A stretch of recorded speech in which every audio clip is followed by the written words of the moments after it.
important results. The first one being that in 2019 in December, the customer demand is higher than expected. The second one being that 2 clients would like to add Alpro ice creams to their offers starting in September 2019.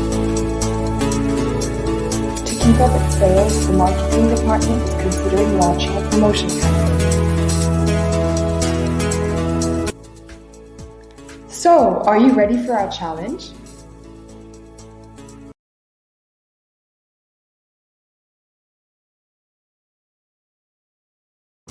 We know that the monthly sales of the seasonal product family is expected to be directly proportional to the average temperature in Spain, so we search a correlation between the temperature in Spain and the monthly sales, which is 4.7%.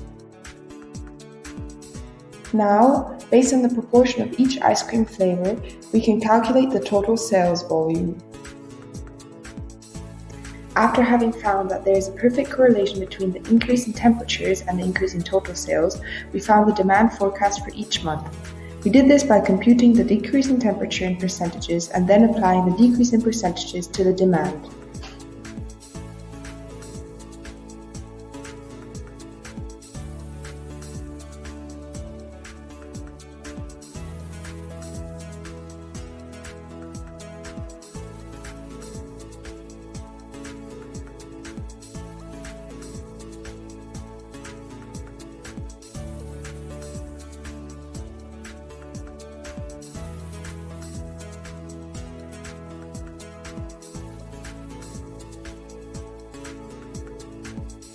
Client A has 10 hypermarkets and is interested in caramelized almond and coconut.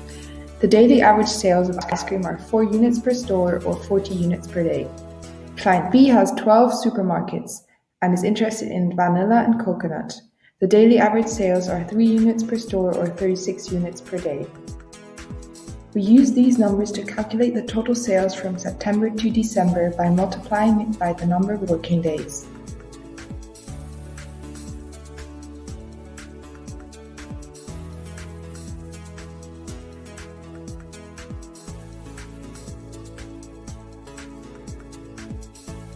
This is the final demand after applying the 23% added with the new clients. There is no change in chocolate and hazelnuts because the new clients are not selling this flavor. Now we'll be calculating the production capacity comparing Brussels and Barcelona and seeing if there are any production capacity gaps.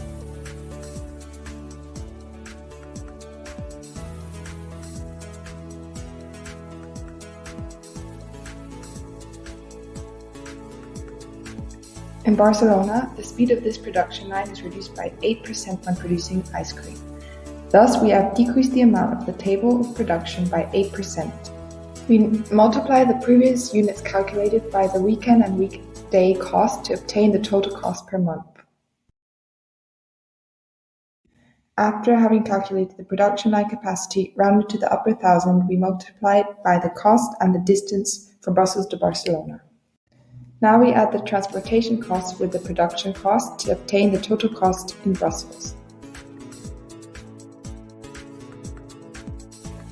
Since in Barcelona the production line capacity is much higher than in Brussels and it is much cheaper to produce, we will produce as many flavors as possible in Barcelona, therefore vanilla, almond and coconut, and produce only chocolate in Brussels.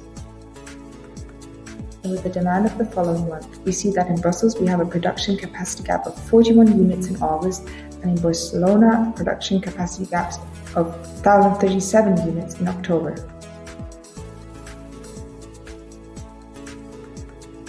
However, the problem is still not solved even after the location specification. So, it is urgent for us to come up with future plans to encounter the capacity gap issues. For short-term recommendations in Brussels, we suggest to add 1 shift in 1 Saturday in August, which means adding 89 units to our capacity line, which eliminates the capacity gap. But we still need to take the overproduction issue into consideration. So, it's more reasonable for us to invest the overproduced units as an extra wage for the workers. For short-term recommendations in Barcelona, we suggest to add the numbers of machines used in October in order to increase the capacity that would overcome the gap. Now, it comes to our long-term recommendation. We suggest to disinvest from the factories in Brussels, considering that the cost of production is too high compared to the available capacity.